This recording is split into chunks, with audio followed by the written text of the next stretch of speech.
All right, ready to dive deep. Today, it's Immanuel Kant, Critique of Pure Reason. Definitely a philosophical heavyweight. You could say that again? But you sent over some really interesting excerpts, so maybe together we can unearth some of those nuggets of wisdom, the stuff that makes Kant so influential even today. Oh, absolutely. Kant can be really challenging to read, but once you grasp his core ideas, it's like seeing the world in a whole new way. That's what we're hoping for. So to kick things off, maybe you could give us like the elevator pitch for the critique.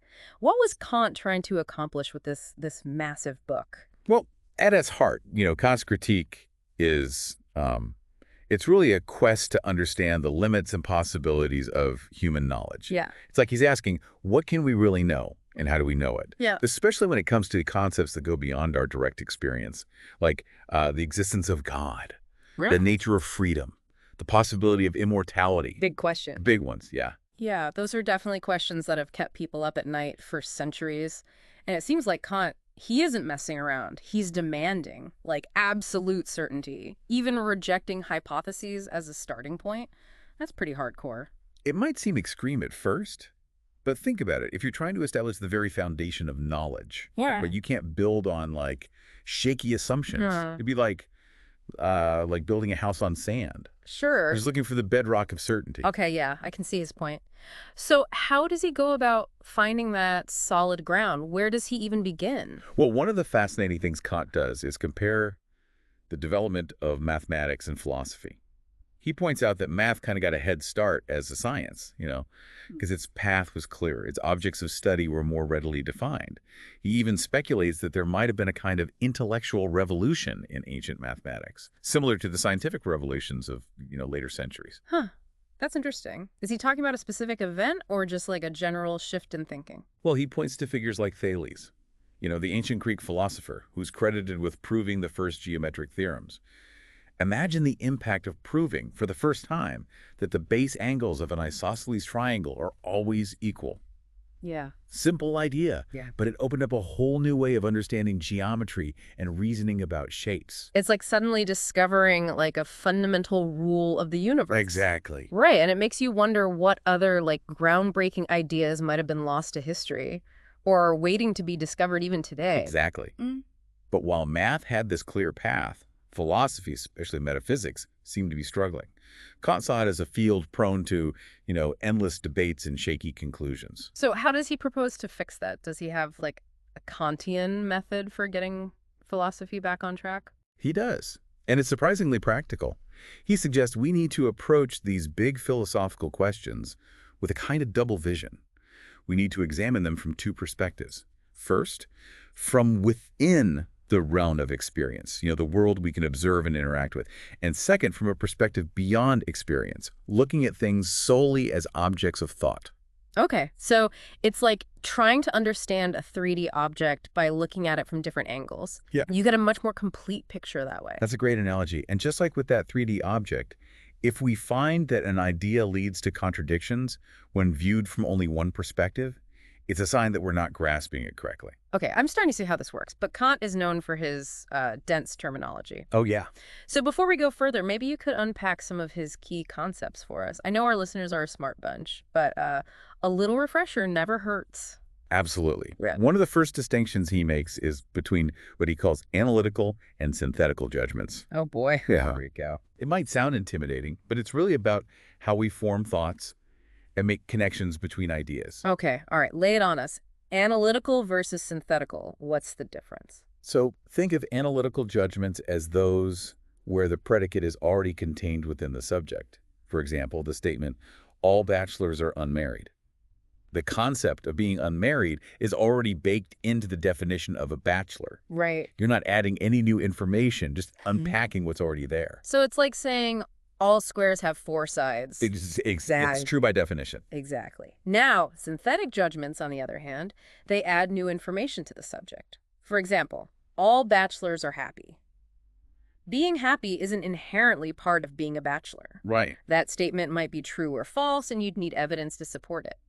So with synthetic judgments, you're going beyond the dictionary definition, making connections, and potentially discovering new things. Precisely. Yeah. And Kant argues that most of our meaningful knowledge, especially in philosophy and science, comes from these synthetic judgments.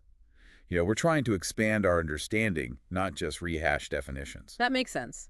If we only stuck to analytical judgments, we'd never learn anything new about the world. But this leads us to another one of Kant's big ideas, transcendental philosophy. Yeah. What on earth does that even mean? This is where Kant gets really deep. Transcendental philosophy isn't about the objects themselves, but about how we know them. Okay. It's about the conditions that make knowledge possible. It's like thinking about thinking, examining the framework of our own understanding. So in a way, what we're doing right now, analyzing Kant's thinking, that's a kind of transcendental exercise. You got it. We're looking at the tools he's using to understand knowledge itself. And this leads us to another one of Kant's groundbreaking concepts, pure intuition. Okay. Pure intuition. Now that sounds a bit mystical. What's Kant getting at here? This is where he really shakes things up. He argues that space and time are not objective realities, out there in the world, but are actually fundamental ways our minds structure experience. Hold on. Yeah. Is he saying space and time aren't real? Not in the way we usually think about them. Kant says they're not things in themselves, but rather they're pure intuitions, meaning they're part of the inherent structure of our minds, not derived from experience. Think of it like a grid that we impose on reality to make sense of it. We can't experience anything without this grid of space and time. So it's not that I can reach out and touch space or point to time as separate things. They're more like built-in features of how I experience the world. Exactly. It's a radical idea, but it helps explain how we can have universal and necessary knowledge about space and time, even though we can't experience them directly as objects. Okay. My mind is definitely bending a bit here. How does this connect to the bigger picture of knowledge and understanding? It shows that our minds are not passive recipients of information, but active participants in shaping our experience. We don't just see reality as it is, we organize and structure it through these fundamental intuitions of space and time. So our minds aren't just like empty buckets waiting to be filled. They're more like sophisticated processors constantly shaping and interpreting the raw data of experience. That's a great way to put it. And this leads us to another set of key Kantian concepts, the categories. Ooh, more tools. Bring on the categories. What are those all about? Think of the categories as the fundamental concepts our minds use to organize and make sense of the world. Things like substance, causality, and possibility.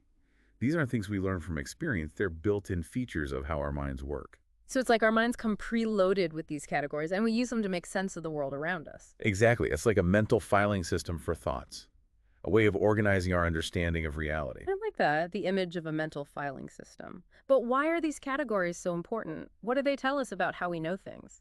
Well, they show that our knowledge isn't just a random jumble of perceptions, but is structured according to these fundamental concepts. They provide the order and coherence to our experience. We don't just see a random collection of colors and shapes. We see objects with properties interacting with each other in space and time. So these categories are like the underlying code that allows us to make sense of the world. That's a great way to think about it. They're not something we impose on the world arbitrarily. They're necessary conditions for the possibility of any experience at all. Okay, that's pretty deep. So are these categories like the rules of the game for how we experience the world? That's a great analogy, and here's where it gets even more interesting. Kant argues that these categories, while crucial, are only meaningful when applied to the world of experience. So we can't just go applying them willy-nilly to anything we can think of. Exactly. If we try to use them to understand things beyond experience, things in themselves, we end up in a realm of speculation and potentially contradictions. So we have to stay grounded in the world we can actually observe and interact with. But this brings us back to those big questions we started with. God, freedom, immortality, those are all concepts that go beyond everyday experience. What does Kant have to say about them? You're right, and Kant doesn't shy away from these big questions. In fact, he dedicates a significant portion of the critique to grappling with them. So how does he approach these ultimate mysteries if we can't apply the categories to them directly? That's where we'll delve deeper in the next part of our deep dive. Buckle up, it's going to be a wild ride. Okay, so we're back and ready to tackle those big mind-bending questions. God, freedom, immortality. Last time we left off with Kant basically saying we can't just apply our usual categories of understanding to these concepts because they lie beyond our direct experience. So how does he approach them? Does he just throw up his hands and say, they're unknowable? Not exactly. He recognizes that these questions, they're deeply ingrained in human reason. We naturally want to understand the ultimate causes and principles behind the world we see, the why behind the what. So it's like our minds are always searching for that, like that first domino Yeah, that set everything in motion, that uncaused cause. precisely. Yeah. But Kant cautions us that this drive to seek ultimate explanations, while natural, it can lead us into tricky territory. When we try to apply those categories, the ones designed for understanding the world of experience to things beyond experience, well, we can end up in a tangled mess of contradictions. And that's where those antinomies come in, right? Those pairs of conflicting arguments that reason seems to get stuck in. Exactly. Remember how we talked about those conflicting arguments about whether the universe is finite or infinite? Right. Both sides can present seemingly valid arguments, leading to this stalemate. Kant argues that this happens because we're trying to apply concepts that are only valid for the world of appearances to the realm of things in themselves. So it's like we're trying to measure a cloud with a ruler. Yeah. The tool just isn't designed for the job. That's a great analogy. And Kant's solution is not to deny these questions or to dismiss them as meaningless, but rather to recognize the limits of pure reason. Yeah. He's saying we need to be aware of the boundaries of our thinking, the rules of the game, so to speak, and not try to force our concepts where they don't belong. So he's not saying metaphysics is impossible, but rather metaphysics, as it's been traditionally done, is flawed. We need a new approach. Precisely. And that new approach involves a crucial distinction between two ways of using reason: pure reason and practical reason. Okay, break that down for us. What's the difference? Okay, so think of pure reason as the faculty of our minds that deals with theoretical knowledge, with understanding how things are. It's the realm of science, logic, and those traditional attempts at metaphysics. So the realm of, just the facts, ma'am. Yes. Figuring out the laws of nature, the structure of the universe. Exactly. But practical reason, on the other hand, that's concerned with morality, with guiding our actions and making choices about how we should live. It's the realm of ethics, values, and the ought, rather than the is. So pure reason is about figuring out what is true, while practical reason is about figuring out what is right. You got it. And Kant makes this bold claim that while pure reason runs into these limitations when trying to grasp ultimate reality, practical reason actually offers a different path to knowledge, a different kind of certainty. Wait, really? So our moral compass can actually tell us something about the nature of reality itself? According to Kant, yes. It's a mind-blowing idea. He argues that this knowledge isn't based on observation or logical deduction, but on the inherent structure of our moral consciousness. Think about it. We experience the moral law as something that binds us, that obligates us to act in certain ways, regardless of whether it's convenient or advantageous. It's that sense that some things are just wrong no matter what. Exactly. And Kant argues that this sense of moral obligation, this categorical imperative, it points to something profound about the nature of reality itself. Okay, I'm on the edge of my seat here. Yeah. How does he connect morality to those big metaphysical questions? He argues that the very fact that we experience the moral law as binding implies that we must be free. Think about it. If our actions were just determined by external forces, if we were just puppets on strings, then the whole idea of moral responsibility would be meaningless. Right. You can't blame a robot for following its programming. Exactly. But if we feel the weight of, moral choices, then we must be capable of making those choices freely. Precisely. So for Kant, the moral law itself, this inherent sense of ought, points to the reality of freedom, even though we can't prove it theoretically through pure reason. That's a pretty radical idea. So our sense of right and wrong actually reveals something fundamental about who we are and the nature of reality itself. That's what Kant's suggesting. And it doesn't stop there. He goes even further and argues that this moral consciousness also points to the possibility of God and immortality. Okay, now you're really blowing my mind. How does morality lead us to God and immortality? Well, remember how Kant emphasizes that the moral law, it demands we strive for a state of perfect virtue and perfect happiness. Right, that striving to be the best version of ourselves, ethically speaking, and to create a world where goodness is rewarded. Exactly. But here's the thing. We know that in this life, perfect virtue and perfect happiness are never fully achievable. Right. We're all flawed human beings, and the world is full of suffering and injustice. Yeah, that's the harsh reality, sadly. So where do God and immortality fit in? Kant says that reason postulates the existence of God and immortality as necessary conditions for the possibility of this ultimate moral goal. If the moral law is truly meaningful, if the striving for perfect virtue and happiness is not in vain, then there must be a realm beyond this one where it can be fully realized. So it's like our moral compass is pointing us towards something beyond this world, Yeah. a realm where justice and goodness ultimately prevail, and where our striving for virtue finds its fulfillment. That's a good way to put it.